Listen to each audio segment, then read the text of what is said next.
So break us down exactly what happened. Where did it go right? Where did it go wrong? Talk to me. Waves tight, let's start the show. DJ, download, dropping heat today. Business tips, stocks, and the tech runway. Breaking news, edges cutting through the fray. Tune it up. This is just a random story, but with the girl, for all of my products that I launch, you always want to get friends and family reviews. And that's technically against Amazon's terms of service policies. But I never tell the friends and family to leave 5 stars, but obviously you're like expecting them to leave 5 stars. So I'll contact Ben, you, Sam, whenever I launch something. So we just launched a new product, and I'll always give people like 20 or 30 bucks to leave the review because it's like a little bit of an incentive. And I'm on Ben's Venmo about to send him the $70. And there's some chick who's like kind of cute. Like, you can see the little profile picture in Venmo, like the face. And I'm like, Ben's like going back and forth with this chick in like 2018 and like writing some like zesty comments to this like girl. That's literally not. That's what and I'm like, happened.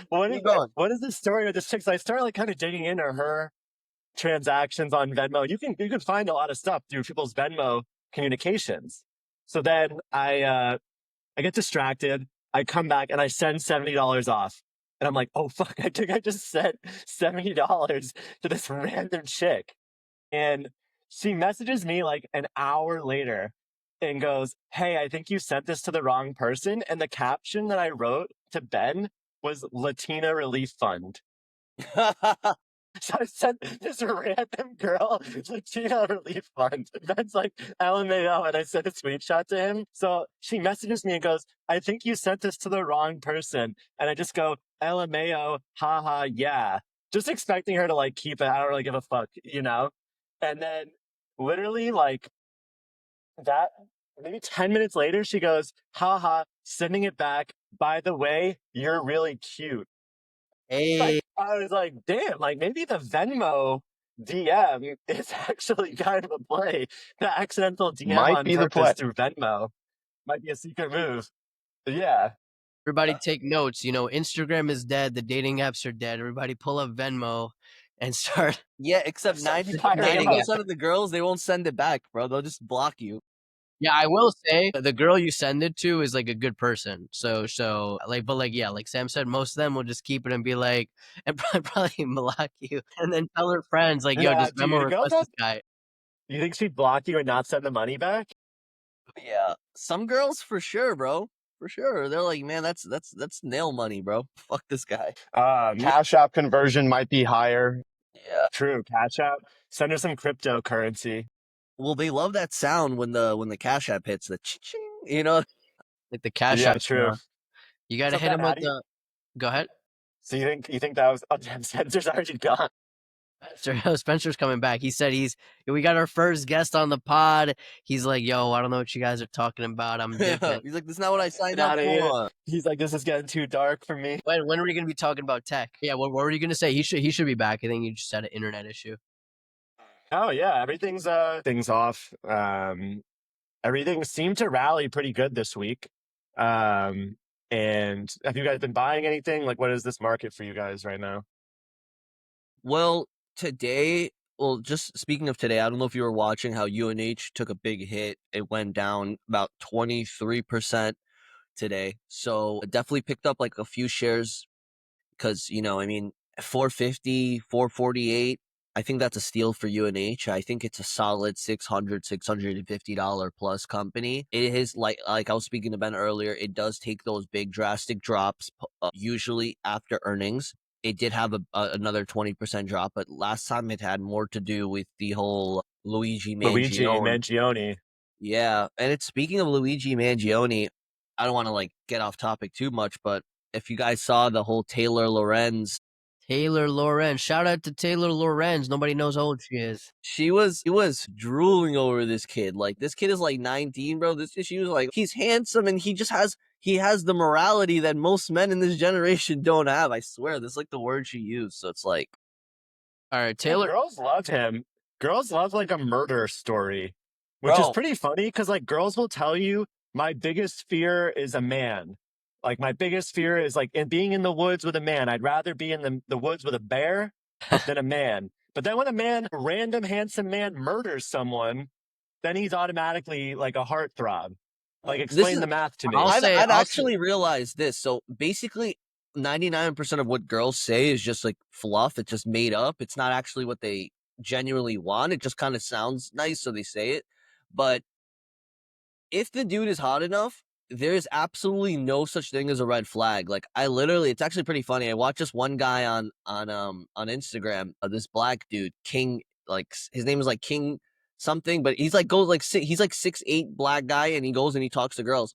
And he literally goes like, "Yeah, man, I got like 5, 6 baby mothers right now. Like I'm talking about like five, 8 different girls." And she's like, "Well, I like the honesty." And he's like, "Oh yeah, and I got like felonies and like da da da da." She's like, "Well, that's okay." Like, so that's the thing. Like, if a girl is picking up what you're putting down, you can literally be a murderer, and it wouldn't matter. You know what I'm saying? Or yeah, like if you're a Ted yeah. Bundy, and that's why I always say like when girls say, "Oh, that guy's not my type," that guy's not. No, it's that's horse shit. You know what I mean? I'll say this. I think there's like a class of women, right? Like you probably got guys like this too, right? Like there's some women that are so good looking that it's like, yo, I don't care if they kill their whole family, like I'll still, I'll still go for it. But like you kind of expect that more with guys because it's kind of like they shouldn't be as threatened really, or like it's a little bit of a different dynamic. But with the case of like Taylor Lorenz, like the people fangirling over like Luigi, I think that was more so just like people who are kind of like mentally unwell a little bit. Like Taylor Lorenz is like obviously mentally like totally destabilized. Like she's been lying about her age. She's been telling people she's 35, 38, 42, 47. Like nobody knows how old she is. She won't share her birthday. She literally didn't go outside for like years during COVID. This is the type of person that's like attracted to like murderers, killers, the type of person to like watch like murder mysteries, all But day. that's a large percentage of the group now. Like if it Yeah, I wasn't, mean, there wouldn't be a relative. constantly new. There was the Menendez brothers thing was the biggest thing on Netflix. Before that, it was the Ted Bundy thing was before, and before that, it was the Nightcrawler, and before that, it was this. So, and they have like Yeah, lost there's files, Always this files. There's always a segment of the population. I don't think it applies to everyone. I just think like it applies to a very like specific segment, like the ones with real like Okay, I'll mental put it issues. this way. Like another one where girls say their biggest thing is being abducted. If you read the top 5 romance novels, it's all under the same premise that a woman gets abducted, held against their will, but because the guy is attractive and has a lot of money, it's actually a love story. But if he was broke and fat, it would be like on Yeah, yeah, Dateline. yeah. So No, yeah. that's what I mean. Like from what women say to what they really mean, it's Yeah, yeah, there's a not even fine close. line there, and I think a lot of people are like not seeing the line, you know what I mean? It's like getting like a compliment from someone you want is like, "Oh, it's so nice, like that's amazing." Getting it from someone you don't want is like, harassment and all these things, and it's like you just got to be able to read the room, read the situation. But we got Spencer back. What's yeah. going on, man? We I think we're let's do solid a quick. now. Okay, awesome. Yeah, let's do a quick intro. I mean, this is the seventh episode of the podcast, and we got our first guest on. So Spencer, just want to hand it over to you real quick, man. Tell us a little bit about like yourself and what Oh, you're I'll working on. introduce Yeah, Dr. go ahead. Spencer here. Dr. Cliff. Yeah. So yeah, Spencer is a good friend. We've known each other for about 3 years now. Spencer is one of the hardest working guys I know. Crushes it in the gym. Went to Stanford, studied computer science. I think you worked at Apple for like almost 8 years. How long did you work at That's right. Apple? Yeah. Yeah, 8 years. And then Spencer left Apple to join the startup ecosystem. And he's worked with influencers now for about the last 4 years. And he's grown the followings of, I think, 50 to 100 influencers to millions of followers. So he's had some really awesome blow ups there. And he really knows how the algorithm works, the behind the scenes. He's got a lot of relationships with Facebook, TikTok, Google. So yeah, excited to have you here, Spence. That's a strong introduction. I don't know if I could have said it better myself, to be honest. So thank you, Dak. I appreciate the strong intro. Yeah, it's been awesome. The company that I built is called Create, KR8. It's a little acronym for it. And what we've been able to do is effectively reverse engineer all the algorithms. So the way I came at this originally was I was looking at the space, the creator economy specifically, and I was recognizing that all the creators and like in the culture, the algorithm was kind of seen as like this almost deity-esque figure, right? Where it determined careers, fates, etc., and it could cast you into doom or bring you to riches. And I was like, well, it's data science at the end of the day, right? So we sought out to use AI to reverse engineer said algos, and that's a constant progress because all the platforms make micro adjustments to the algorithms every single day. So it's been super challenging, but also super engaging and fun. And what's been amazing to see is we've actually been able to find like really talented people that we then went and have been able to build entire careers for them, which I'm sure we'll touch on a little bit more later. But coming to see that to complete fruition with stuff like Coachella has been awesome and really rewarding experience. Yeah. So, what do you think of Coachella this year, Spence? I think you checked it out for a little bit, right? Yeah, I was there for a bit. Completely insane. I mean, I honestly think it's bigger than ever. I think the fact that, and this is going around the web these days, but the fact that people are taking out loans to go, the general public is taking out loans to go. You have temperatures there over 100 degrees most of the main days of the festival, and people are still just raging like, you know, they don't care. Lines, Yeah. 10-hour lines to get into the festival. I'm thinking like if you get stuck in a 10-hour line, how do you actually see anything? But what's almost more fascinating than that, because that's the general public's Coachella, right? That's the GA. There's the Coachella inside the Coachella inside, and like VIP isn't even really VIP. That's just like a slightly elevated experience where you're not dealing with so much of the hassle of the festival. The real Coachella is like artist guests and the sort of creator economy that circulates around that whole ecosystem. I think, you know, obviously there's a lot of discussion around like, is Coachella still have the hype that it once did? I think it's split between these two spheres, right? Like the inside group that's all about marketing, fashion, and essentially social media exposure. And then general public, which still love the music. Like there is still huge love for the music there. There's still, that's what really drives people to go. Like the everyday person is not getting, you know, careers built out of going to Coachella, but there's creators that they're getting paid six figures for the weekend to go, and everything's covered through a brand.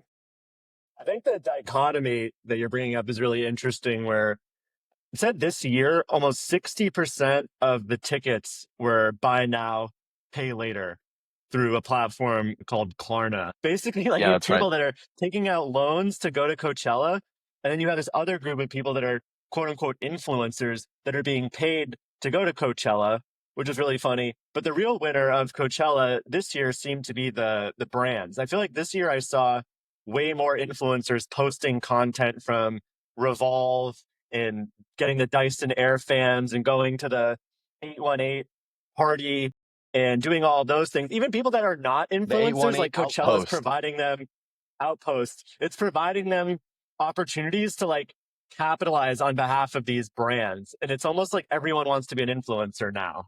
I don't know. Like, what do you think? Yeah, Do you think they've like 100%. sold out I to mean, that? like, it's interesting. That stuff has been going on for a while, actually. And that's what I was saying. I think the hype of it is just continuing to build. And what's happening is these brands, they're seeing the conversion, right? Like it converts. There's so much media attention around it. You have all the major outlets like Complex, Hypebeast, et cetera, go down the list. All they do the whole weekend and the week after and the week after weekend too is cover Coachella. It's an insane exposure. If your pop-up is even a little bit engaged with, you get tons of exposure. So the cost to like conversion ratio for the brands is huge, right? But what's interesting is that dichotomy. Like I've never heard of before in the last 15 years that I've even known Coachella existed of people taking out loans to go to the festival. That sounds insane to me. But yet also at the same time, like you said, I've never seen more creators get behind the events. I've never seen more brand exposure for the brands that build the events that the creators are going to. And so that whole creator economy ecosystem is thriving better than it ever has. Yeah, I mean, Coachella hype, I feel like is at all-time highs, despite despite a lot of haters out there. Which, frankly, let's be honest, fellas, like hate in a way on social media. This is a different topic. Is one of the best drivers for traffic you can find. We see this in Create all the time, and it's funny what the model will spit out sometimes, but it is actually trying to get people to rage bait, which I think is hilarious. Yeah. No, that Yeah. I've 100% found that too with the content that I do, even up to the caption where you'll say something very controversial just to get the people talking, which kind of starts a little argument in the Yes. comments, which I after the argument starts, you just see such a huge spike in views. It's like the algorithm really promotes it, and you see that stuff, and controversy sells. We had a couple episodes where we were speaking about the whole Ashton Hall getting ready and that how that blew up so immensely, but people were making, if you looked at his comments maybe a month ago or 2 months ago, it was like 70% just people violating him, roasting him, like making fun of him. And, you know, people who, don't have a real thick skin and let that kind of just, shape how they feel, maybe even change the type of content they're making to kind of cater to, I guess, the haters, then they would have never blown up. That get ready with me, like morning routine, is he changed his life with that. So, you always have to think about stuff like that.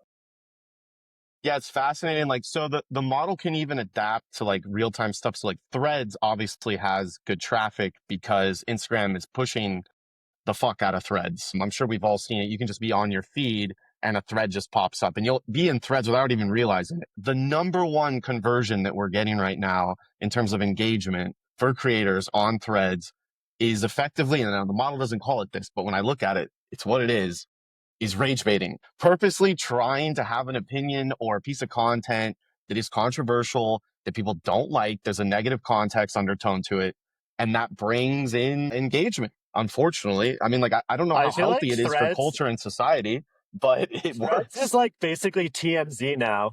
Like I feel like when I'm on Instagram, it'll be like Kanye did like this thing, and it'll be like it'll be like a thread link, or it'll be like, you won't believe like how she went up like 3 breast sizes, and it's like trying to like pull you over to like My guy's thread. For You page is crazy. Bro, it's dark in there. Yeah. But they know how to like get you on that like rage bait, like, but it's almost smart as a strategy because Ashton Hall, I'm sure, is looking at his metrics and he's seeing the content that's getting that crazy engagement. And as you said, Sam, like optimizing almost for content that is getting that level of engagement once you start to find that trend really is the path to go down. Right. I think a lot of creators will like have the content that they want to have and not continue the content that's actually getting the really strong engagement. It becomes free press at that point because you make something and it gets so much hate that it actually catches fire, and people are, even if they're, shitting on you, they're still talking about it. And then other people talk about it, other people talk about it, and it kind of all like funnels back to you eventually, to the original creator. Yeah, I And think I think the most obvious example was, remember KSI's song that every single Yeah. person like clowned on? And I'm pretty sure, I think it was already confirmed, but I just always had thought this, that like he got everyone to clown on his song Yeah, because he he said knew. that his talent agency actually told him to keep pushing that song and the narrative related to that song and to pretend that the song was impacting him, Yeah, which yeah. like was trending super high. Like his reaction videos to the song where he was like, this bullshit, like I don't like how people clown on me, like da da da da. And then that stuff actually started to really take off because they were like feeling like they almost had an impact on him and people enjoyed almost affecting him. It's funny. This is kind of like what we talked about before we start recording, like obviously to a different scale, but I think there's just like a lot of people that love to see the fall of certain like individuals, right? If you've yeah, been if you've been like pushed to this kind of like pedestal level, people will love to like watch the fall. And I think like knowing that like you're making KSI feel bad and you're hurting his feelings, or you're making Ashton Hall feel bad, or well, any of these it's people. not even just pure people who want to make you feel bad. Like we said on the other episodes, it's why streaming is so prevalent today. It's because you feel like you're a part of it. You feel like it's not, when you're watching a movie, it was a movie made, yeah, I guess for your enjoyment, but you're not interacting. You're not a part of it. That's why people sit for hours in the Kai Cenat chat and they just spam something or they super chat just to get a little interaction with someone. So when they're feeling that little old me from nowhere is having an actual impact, having like a, maybe not a dialogue, but some sort of communication with a celebrity, that's the appeal. That's why people will watch a 24-hour live stream, watch these people go to bed, because it feels like they're, somewhat hanging out with these people, like, rather than just kind of watching something. To piggyback off what you were saying there, it just brings that Green Goblin quote from the first Spider-Man movie to mind. Like, what do they love more than seeing a hero succeed is a hero fall? I swear it's true. No, literally, it's actually like, and we were even just talking about this on a different level. It's kind of surprising how there's just like this innate reaction in people where it's like, damn, I hope this guy fails. Damn, I hope this guy like falls off. I feel like for me, I'm not gonna pretend like I've never had that reaction, but I think about it and I'm like, okay, I gotta like suppress that. I gotta like channel that into something more positive because otherwise it's like a 100%. race to the bottom. But Well, you when have you to understand the underlining reason why people have that reaction. It's not some prehistoric innate reaction. It's someone that, you're basically putting up a mirror to someone's life and they're measuring up to you. And then when people fall short, it either it's a lot easier to, blame outside factors and say, nah, F this guy, hope he fails, than to take a deep look inside and change what the like actual problems there are in your life and maybe fix it, maybe change your life. But yeah. that takes a lot of like self-reflection, and that takes Yeah. a lot of honesty that most people, they put up such a big, approach. And I do want to get back to Spencer with Coachella and kind of like content trends that are going on right now. But another interesting approach is that we've only seen really in the last since COVID times is kind of the Andrew Tate model of brutal honesty and almost encouraging hate, essentially, among common trope. And obviously, Tate plays into like the angry man complex and, society is working against you. But I think you could also argue that Donald Trump in some ways plays into that as well. And Of course. I've seen multiple interviews where Bill Maher actually recently went and visited Donald Trump at the White House. And he was like, the Donald Trump that you see at the White House is 100% different than the Donald Trump that's like projecting himself on the popular media, claims to sometimes, not feel certain ways about minorities and whatever, like he can be a little segregated in his belief system. Whereas like when you meet him in person, he's all jokes, good times, will take a hit, he doesn't care, it's just fun. He's a different media personality because he knows that gets him the sound bites. He knows what's trending.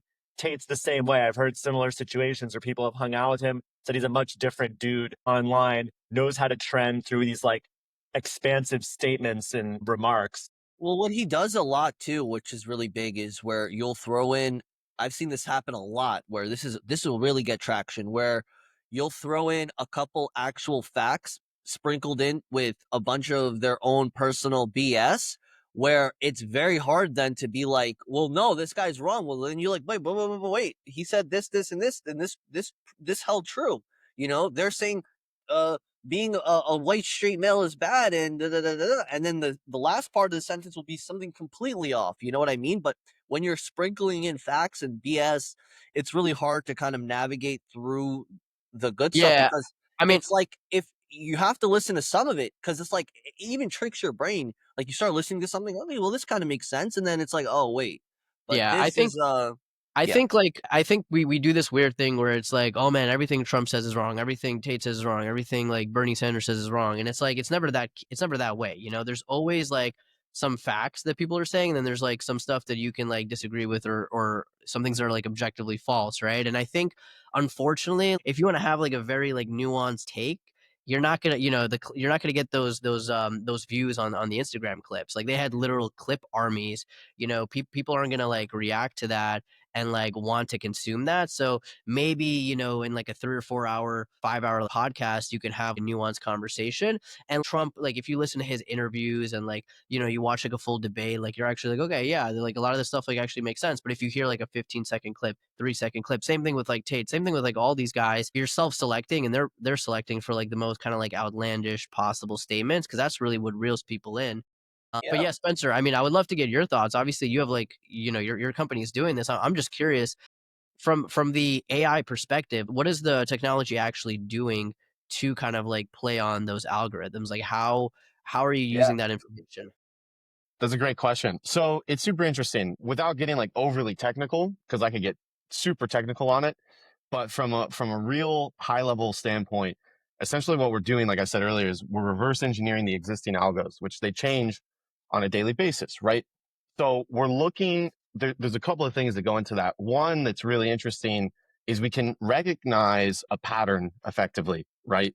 In social context. So for example, like we immediately see before Mr. Beast even gets on it, that Ashton Hall's video is having this like huge upward trend. We actually use very similar data tracking techniques to like trading algos, to be honest, which is interesting.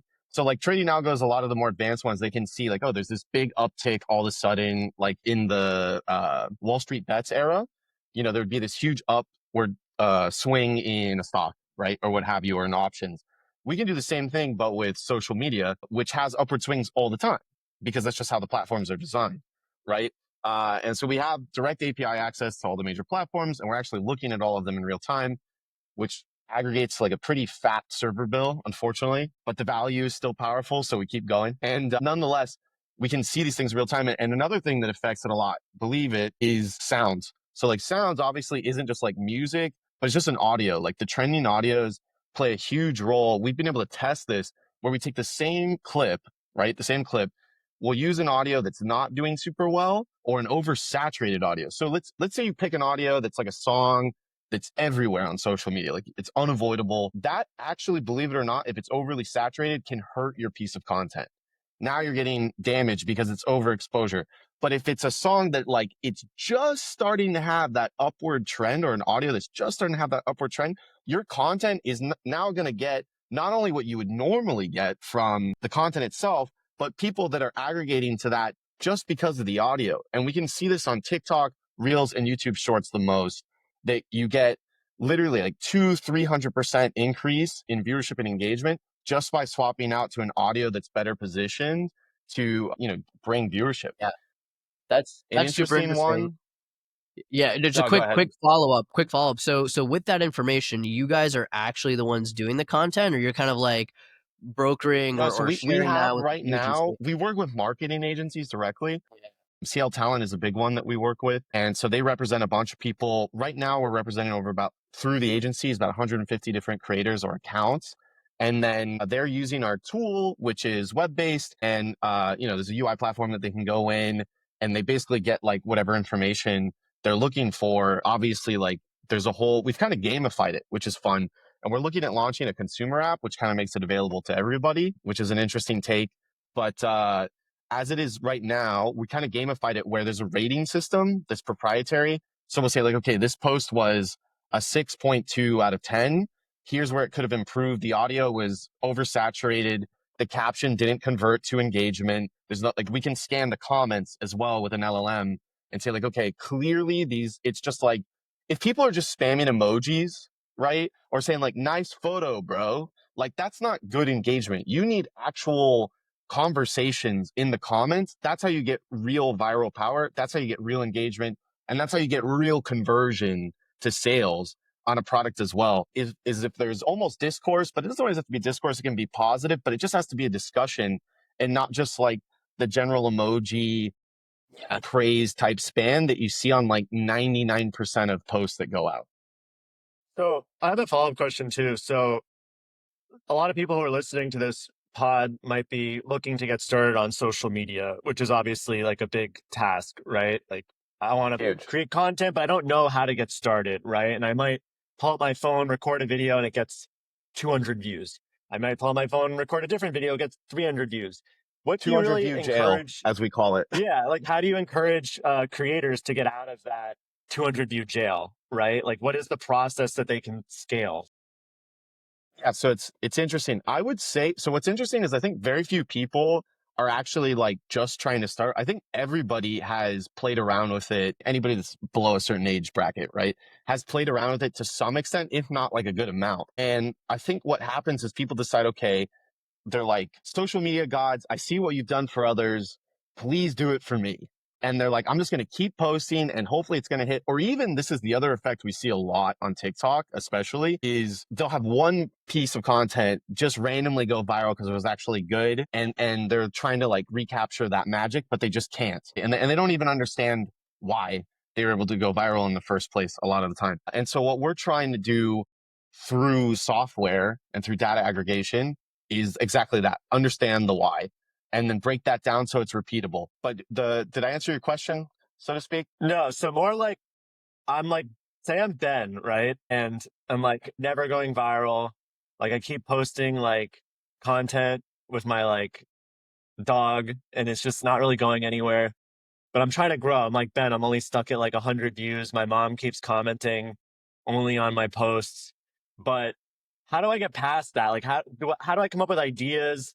How do I get like my breakthrough moment? How do I find my niche? Like, how do I even know like how to get started? Because I want to Yeah. be, And let social media famous. me add a secondary question. What you said was super interesting. Like, how much of this is actually like, do you think it's all a science, or do you think there's like some aspect of like luck as well?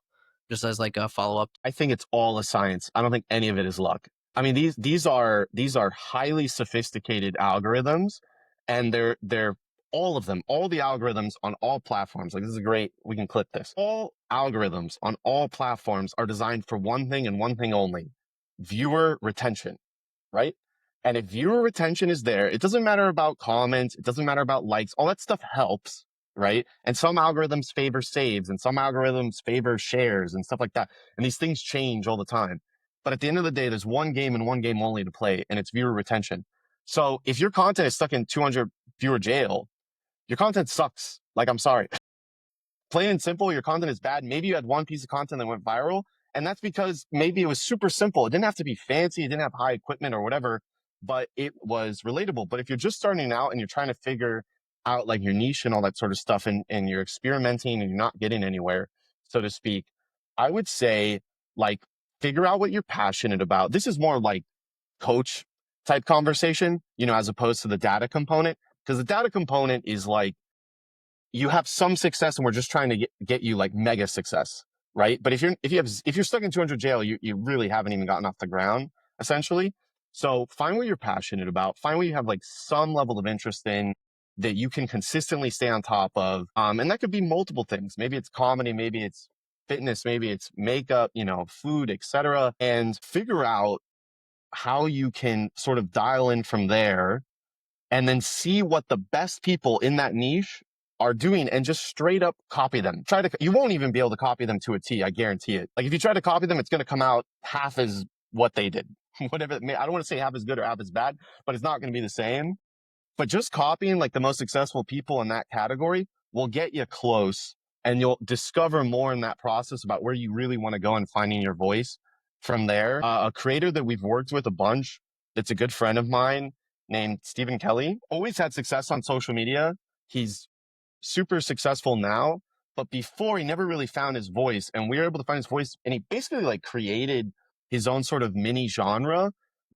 You guys got to check this out. I feel like you guys should look him up. I didn't know his name, but I've seen the videos. Yeah, I know. Everybody's will. seen this stuff. Yeah. It's gone mega viral. He's like a heartthrob to like 40-year-old women. Yes.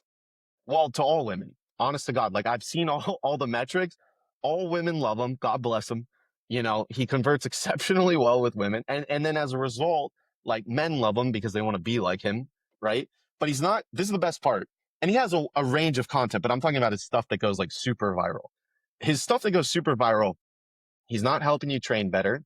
He's not trying to motivate you. He's not like, you got to dig deep and like one of those montage-esque clips. He's literally just like slow motion as shots shot by my buddy Al. Shout out Al. He's a great videographer. And it just converted because it's like, the whole idea is you're scrolling your feed and it's almost simulating like you're a girl in the gym and you come across this dude and the lighting is perfect and he's in slow motion and he's sweaty and he's taking off the hat, and they're like, wow, look at this guy. And it stops people, and it goes back to that original point of like, it's all about viewer retention.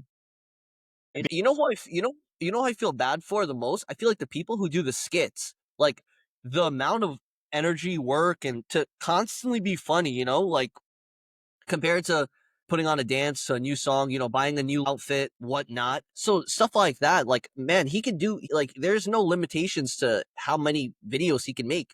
And the people who watch it, they're going to like it the first time or the 100th time. You know what I mean? So that's my.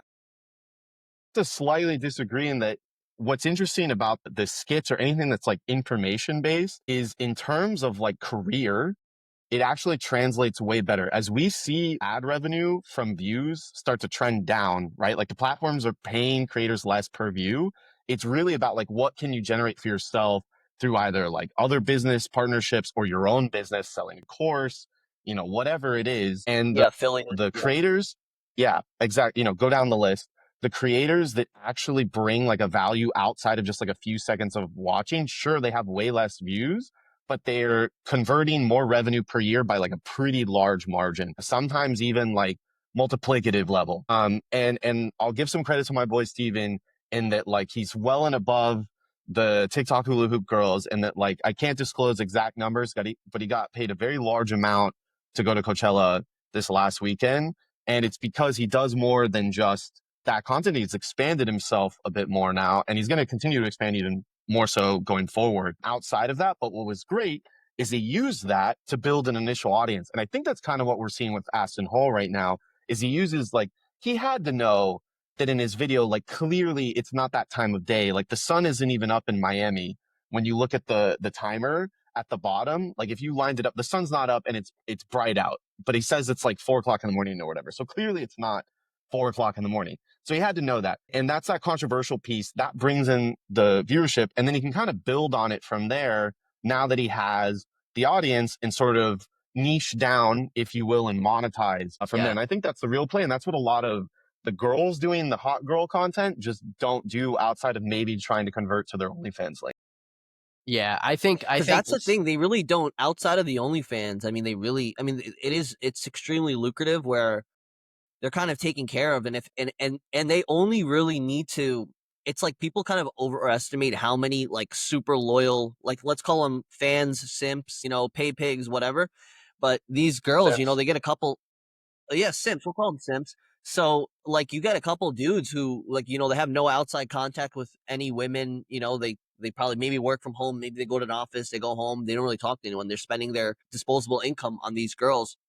But like that's really interesting that you're saying that, he kind of really did narrow it down to like a certain group of people where it's like maybe before he really went viral, it was a completely different group of people. But now that he has such a wide variety, he could work with unlimited brands. I mean, water, the Sarah, like how could Yeah. Fitness brands are dying. Like I've seen some of the emails out there that are going out to this guy's team just through my network, but fitness brands are dying to put their clothes on this guy for his videos of him like running with the dogs, because just the viewership exposure on it alone is absurd, right? So like it's his opened own up brand. huge windows. Yeah, really. Yeah. I'm He surprised That he would be doesn't the make goal his own in brand. terms of revenue, The right? thing is, these guys are making so much money from digital products, though. Like, we don't really understand how many people are doing this, but I guarantee you he's doing millions of dollars in digital product sales now. And there's this other girl that's really successful. Her name's Shelby Sapp, this blonde girl who lives in Miami. Yeah. And she drives this pink Porsche Macan that she drives around, and her whole thing is teaching women to be sellers, which I think is a good lesson, right? Like empowering women to basically sell digital products on behalf of other people. And she had a video that went super viral where she was like, hey, I'm on the back end of Ashton Hall, essentially, and I have trained girls that sell Ashton Hall's offer. And these high ticket digital product sales pay a lot of commission because these digital products essentially have 95% margins, right? Once they create the digital product. And then Ashton Hall is, which I think was a good piece of content that she put out, is not getting on the calls to like sell his course. So you never actually talk to Ashton Hall if you buy his How to Be an Alpha Man course. Yeah. You're talking to some girl or guy in another state and they're selling it through and they're earning like a really good commission. So there's this huge enterprise that exists on the back end that enables these creators to have unbelievable lifestyles. And I think the digital product route is much better because a physical product at the end of the day, margin wise, is going to have maybe 25 to 40% profit. Like the best corporations in the world, are operating at that margin range, like Nike, Lululemon, whatever, right? Whereas the digital product companies, you get to like Microsoft, and these big software companies like Snowflake, you can be getting up 70, 80, 90% profit, even at, S&P 500 levels. So I think that's where like it's smarter for him to play. He's probably not even thinking about launching anything. I mean, he's probably gonna do it all, but yeah, I mean, that's another great example. I think it's just, man, there's a lot to say here. It's like we've talked about all these like points in like various episodes so far, and it's like number one, building a brand. Like the brand is what enables you to create the business. Like I think a lot of people like even Spencer, you're just talking about your friend Steven. It's like no one people don't realize that when this guy's like shooting that content in the gym, there's like a team of people. Like there's a videographer, there's an editor, there's Do you like need probably that some though, other you people think? there. Or can you think that you could So theoretically just have like a phone in I a mean, tripod? first, so we work in this all the time, right? But I think that people can go viral, but the consistency, you need the team. Like Steven did okay before he had like a proper team to work with. Once he had the team, it just leveled him up like beyond, How much money do comprehension. you think you need to like how much money do you need to get that going though? To like start doing these IRL streams? Because you look at like there's another creator, Marlon. Have you guys seen that guy? I think it's Yeah, Is yeah, Marlon. he's killing it. He's killing it right Yeah, now. he's crushing it. I give the kid all the credit in the world, right? But he's scaled up and he was shooting himself and in the garage, he rented out the storage locker. He was shooting the storage Yeah. locker. It was like a great concept to go viral. Now he's doing all the IRL streams. So you've seen him level up and start to reinvest into himself. But just wondering, like, what are the necessary costs there to get something like that going? Is it worth it? How do you know when it's worth it? Like, yeah. In regard, like necessary, because there's two different questions there. Like just doing content in general, the cost is you need a phone. That simple, Yeah. right? If it's to like live stream, it's a little bit. When is the time to like take it to the next level though? Like you look at Stephen Kelly, If you're starting to like, get or traction, Marlon. yeah. If you so like Marlon obviously And what is started like that? Like, super what entry. represents that? Yeah. Marlon started super entry, right? Like he was just in a storage unit, super cheap computer, low end camera, etc. And like his viewership at first was pretty low, like anybody's, right? It's not like he went viral overnight, but he stayed consistent with it. And he just build that traction, build that traction, build that traction. And slowly but surely, it got to a point where he could like level up his equipment. And I think the best advice out there is like, don't go and try to buy like the most expensive equipment. Cause I actually know people that have done that. They've gone out and they buy like a super high end camera. They even probably take like a course on how to use said high end camera. And they just invest all this money when it's like really you should be investing the time into understanding like how do you fit into the content game the best and where you can have your own voice, whatever that may be. Maybe you're not even speaking, but just your own voice in terms of content style and delivery and so on and so forth. That's where the time should be. I don't even think worrying about like equipment and stuff like that is even a good use of time or resources. As you focus on the content, the demand for the equipment and other things will go up, and then you'll just be able to fill those needs as they come. But it's horse before the carriage type of situation.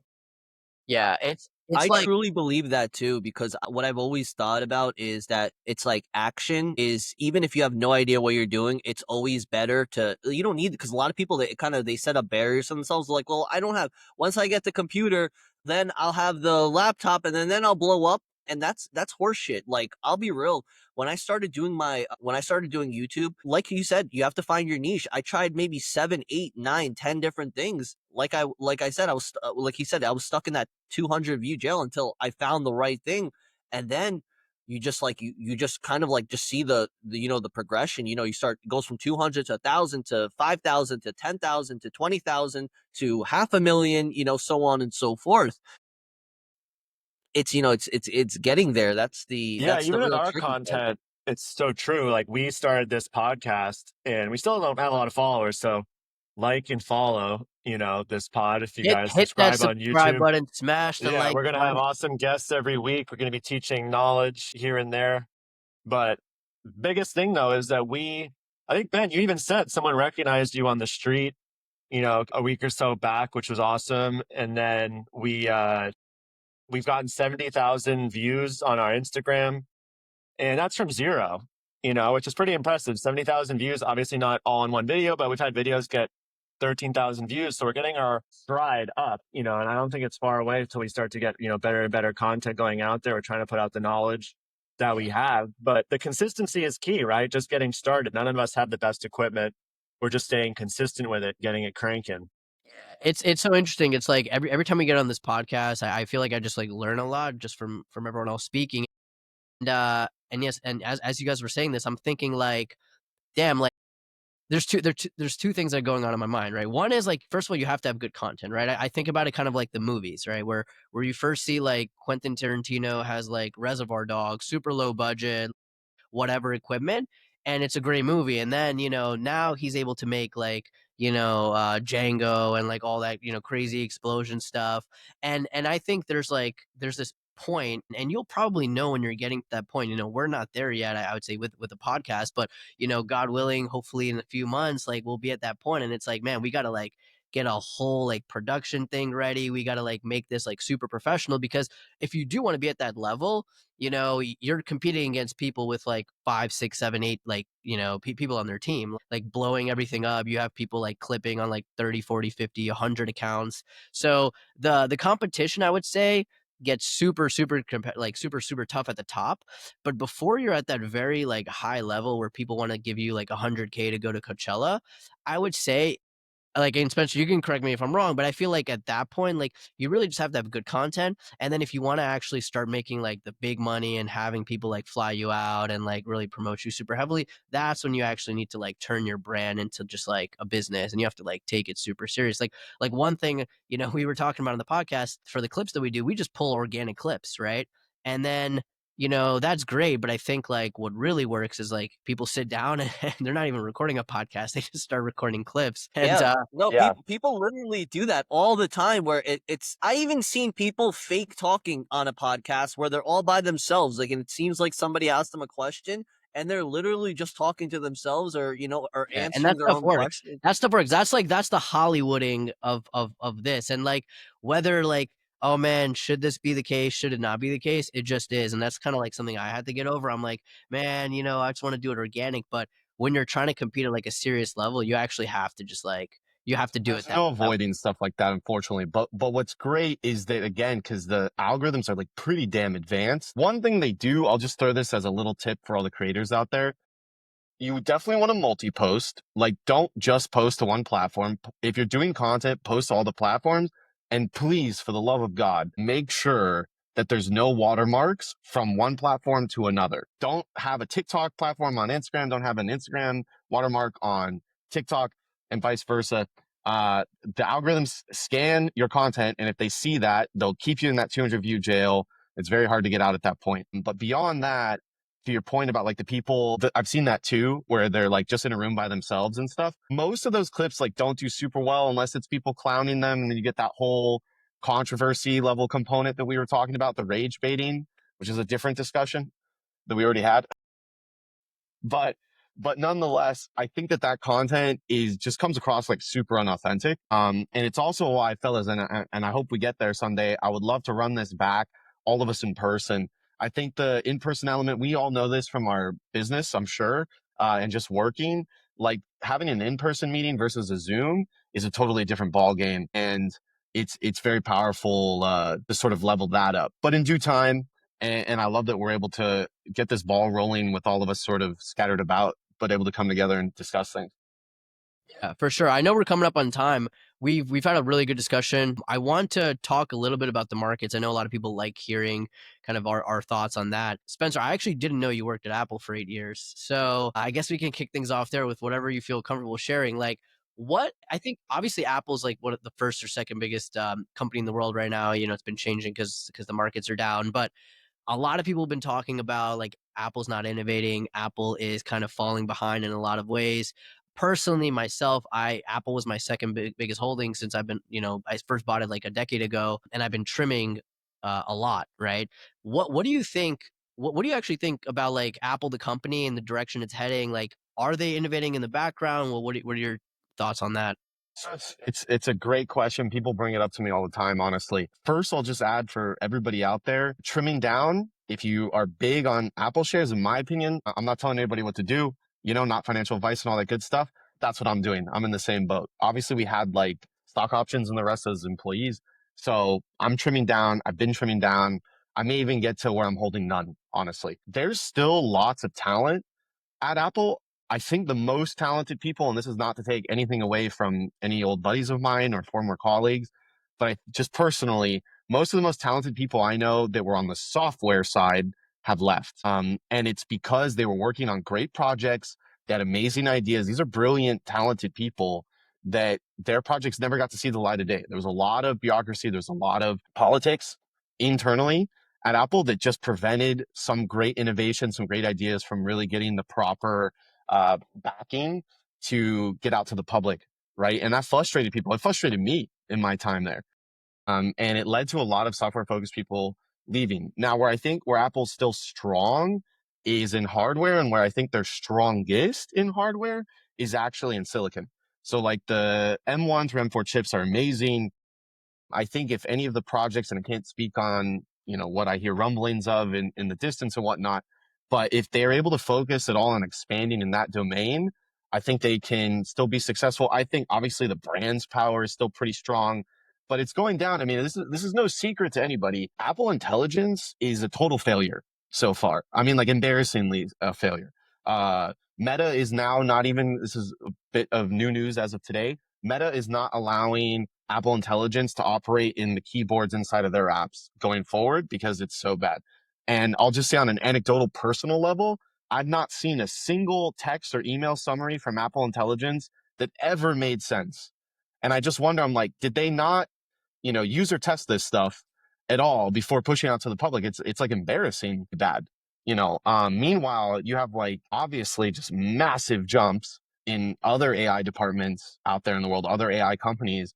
And it's like, what are they doing? Because they're going to continue to lose talent at this rate. And it's hard to watch, frankly. But yeah, most of the guys I know that were talented software engineers left within the last like 3 years. Wow. I would say one thing to add. I totally agree with everything Spencer just said. It's amazing how far they are in AI. Siri was obviously one of the first AIs in How the far race off, you mean? alongside. Yeah. Well, Siri was far like ahead when like Siri first came out. You were like, oh, Siri, like, but it never progressed at the same rate, obviously, as ChatGPT has, right, in the last 3 or 4 years. And then you have Alexa with Amazon that's Yeah. been trash, for the most part. It's not progressed meaningfully at all. But Apple's still has a monopoly, right, in the smartphone market. And they make extreme. Yeah, my Alexa's stupid. But you have these extremes where they have such a monopoly, right, in the phone market that if they can maintain that monopoly and then continue to build out their app store and like the amount of apps on the app store, and they've gained even a further supremacy with ChatGPT being such a prominent app and then them having the app store, then integrating it obviously into their ecosystem, which has not been executed well, right? But it's further strengthened, right, their ownership of this market. And then now you have their relationship that Tim Cook has with Trump, right? Where he's calling in favors. They're saying there might not be tariffs for Apple, right, on any of their products out of China. And then all said and done, right, it allows them to maintain their monopoly. None of the Chinese phones are basically allowed to sell in the United States. So you have the Samsung phones. There's been no significant movement in the green text case that's against Apple right now. So no one wants to have a green text bubble at the end of the day. So as long as they can maintain that monopoly, and then now they And just announced that they're FaceTime. going to, FaceTime is a huge one and too. FaceTime is huge, It's and they it's the announced whole the folding ecosystem. phone. It's the whole ecosystem, fellas. It's the services, it's iCloud, it's iMessage, it's AirPods, right? Like AirPods are so convenient to set up and move forward with and everything else. Like there's for sure a monopoly still. They haven't lost like this is what I would compare it to, and I just said this to my pops actually recently. But if you guys remember, like Microsoft had a huge monopoly, I mean, forever with Microsoft Office. And especially, let's just wind the clocks back like 10 years to say, right? They were dominant, but they weren't top 5 most valuable stocks, right? But they still had the monopoly. They didn't have their huge boom. Like Azure, the backend architecture for Azure helped them, but it really wasn't until OpenAI that they had that huge boom and it was that innovation. I could see Apple, they're not going to disappear off the face of the earth. Like that'll never happen. They have way too much monopoly, but I could see them falling from like where they are now to like a top 15, even top 20 stock, which is a pretty significant drop That by would just be being horrible. just being too behind on AI stuff. And they'll still have it. Maybe, like I said, maybe it's top 15, maybe it's top 20. Hard to know exactly, but I see them falling, still maintaining that monopoly. And then if they're able to have a big breakthrough innovation, which they have all the resources, they have all the cash to make happen. They just need some shakeup, and maybe they need a slap in the face. They've been at the top for too long. we gotta call out Tim Apple over here. We Yeah, gotta right. call him out. Well, the thing Tim, is, you in the gotta get market, things back you on have to track. be growing Yeah. every single year. You have to be coming out with that blockbuster product that takes you up and gets They only need shareholders one. excited, They only need one. but they One haven't big been able to do breakthrough. it. It's just not being complacent. This is the issue with a lot of big organizations.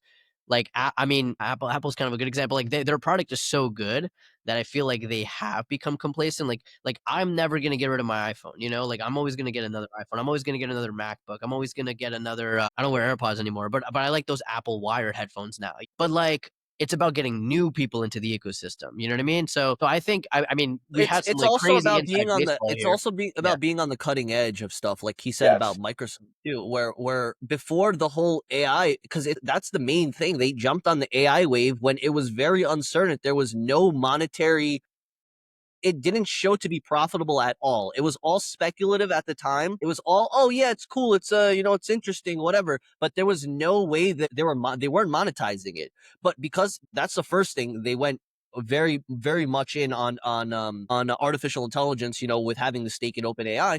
But now, even why I'm so bullish on Microsoft is right now they're not just being complacent. They're building out the biggest AI infrastructure throughout the entire world. So I think they're even about 5 years, maybe 10 years early on building out the AI infrastructure, because when the supercomputers come and AI is really, being utilized to its, I'm not even going to say full potential, but maybe, because I think right now we're not even utilizing 1% of what AI could really be doing.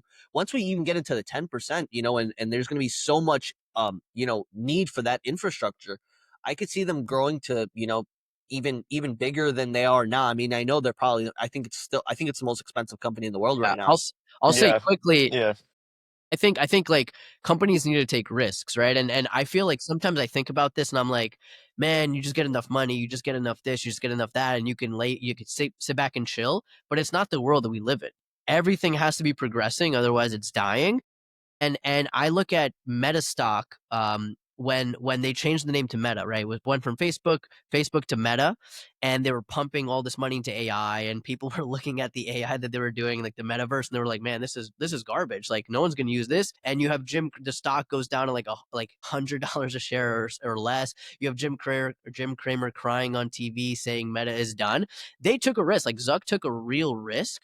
He went early, and now like I don't, I'm not there, I'm not, at Meta or anything, but like that risk, it looks like it's going to pay off, right? Because they learned a lot of stuff from doing that. They got a lot of good information, they started training their models, all that kind of stuff, and they're like way ahead of a lot of other The companies. problem with your theory, though, is like, even if you're way ahead in that race, there needs to be a way to monetize against it, right? Mm-hmm. And that's still the major problem is with ChatGPT, right? They're just basically being bankrolled by Microsoft right now. And obviously they can charge like a monthly membership fee for ChatGPT, which people will pay for because it's such a useful tool.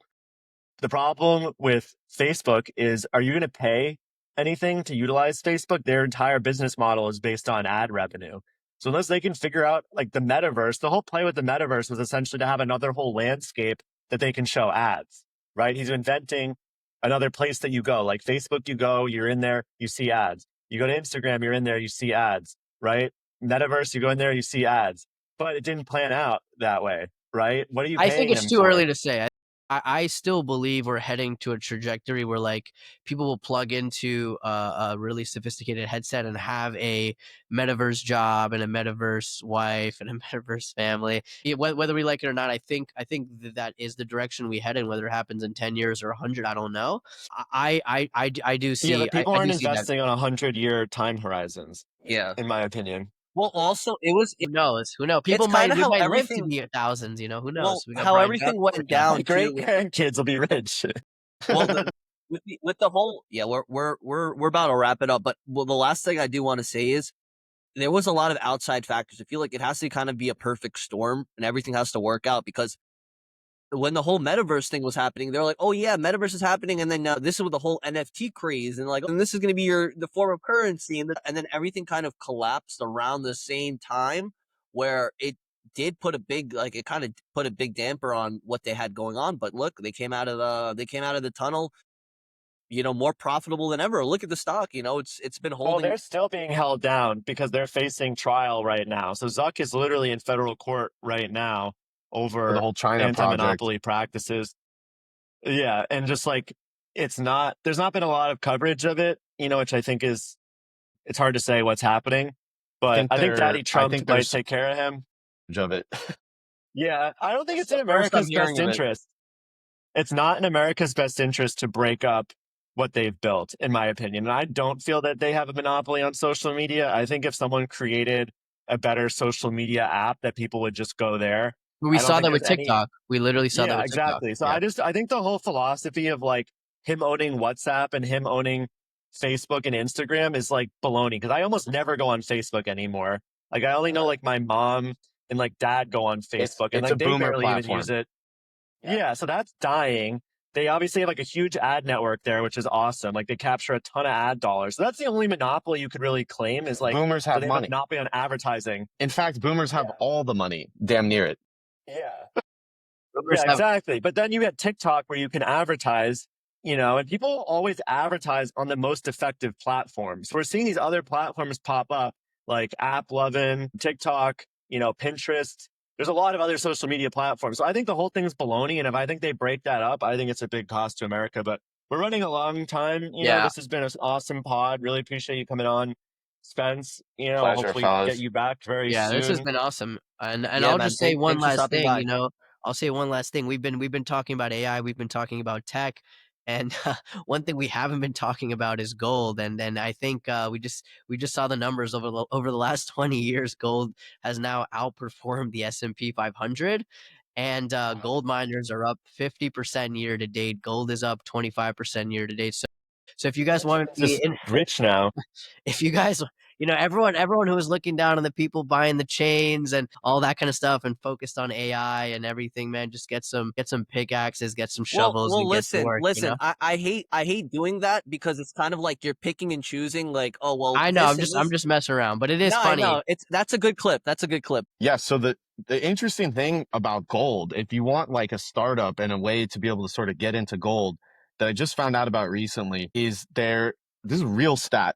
There's over 300 wrecks in the ocean, like shipwrecks, that have an estimated billion plus in gold and jewels on them. And there's startups out there that they build like a mothership AI drone that deploys out a bunch of little drones and they scan the ocean floor based on where they think these wrecks were. And then they can go down and actually like excavate the jewels and stuff. And they're raking it in right now. And as the value of gold is going up and the value of jewels is going up, these companies, and they're all like 3D printed drones. So their cost to actually go out and excavate is pretty cheap. They're just absolutely crushing it. It's just thought of I thought of the guy we've all seen the guy like on the beach with the metal detector. Yeah. Like that, bro. Everyone was laughing at that guy, and now he just probably bought a Ferrari. He's chilling. But that's actually super cool. I knew about shipwreck hunting, but that was more like you have to be like a really good diver. You have to get in like a Right. team. But it's like wow, you could Now it's all engineers and yeah like software developers that have 3D wow. printed that's interesting. drones that are going out, and they actually are getting contracts from like the Spanish government is one of their main sources of revenue that will actually pay them to go. And then if they do find the wreck and get it, they like split the value or whatever.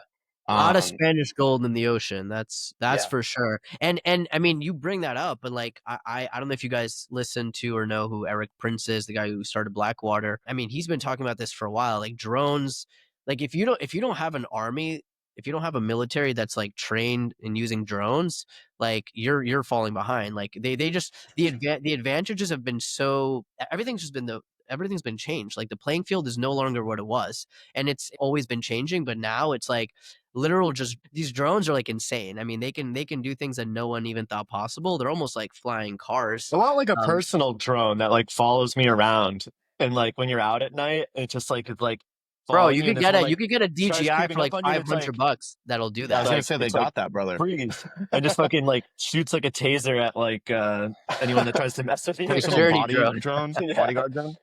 The Bro, craziest worst- drone thing I've heard is, and this is real. And when I found this out, it blew my mind. But China, so there's only so many of these sea cables that carry the internet that we actually are super dependent on. in the US for international data transfers through the internet, right? China, these bastards, are sending out drones, okay? They have like these giant scissors. They look like scissors, and they're cable cutting drones, No and they're way. trying to constantly like cut these cables. So now the US military has to have their own like sentry drones to protect these cables and watch for this stuff in real time. So we're already like in ocean Wow. drone warfare to protect the Wow. internet. It's unreal. This is, Google it if Tariffs you want on to get more them. details. Yeah.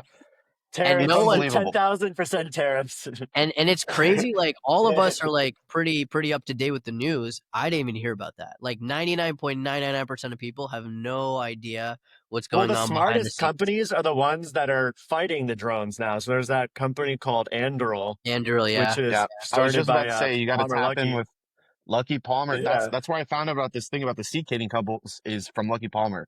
Was giving like a whole breakdown. They just partnered with like an ocean-based drone at Anduril to help combat this whole situation. But it's a real We thing. gotta Like get him That's on the so pod. smart. if those seed cables go down, we're screwed, right? So like they had to move in real time to combat this. Well, I have a And doomsday prep company, so if like stuff hits the fan, like your boy's gonna Hit up retire. Dakota for the MREs and all that stuff, because we might not have lights and power for months. I feel like making like a crossbow company is a good idea. Like when China invades, like you just have like get a your, Walking Dead collab on your crossbow company.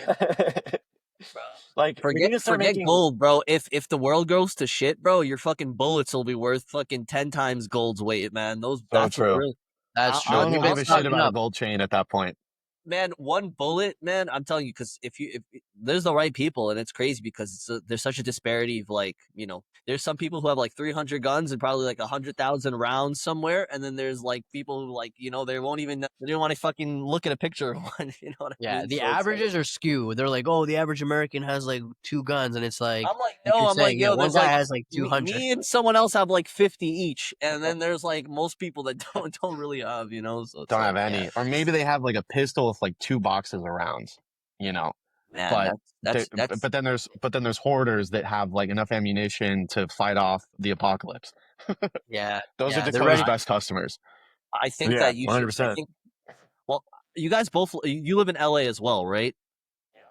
So it's tough over there with the whole gun laws and stuff like that. So like you can't just be walking around.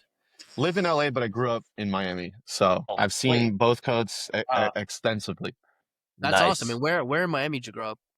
Coral Gables. Nice. Oh, Man. nice, Gables. Very nice. It's a good place to raise a family for sure. Oh yeah. Yeah, bro. For That's sure. awesome. For sure. Yeah, I'm in Brickell right now. Sam's in Edgewater. But yeah, man. Well, it's been great, guys. Awesome. Sounds good. We'll see you Awesome. guys next week. All Signing right. off. Thank you for Take having care, me, guys. fellas. Adios. Have a good one. Waves tight, let's start the show. DJ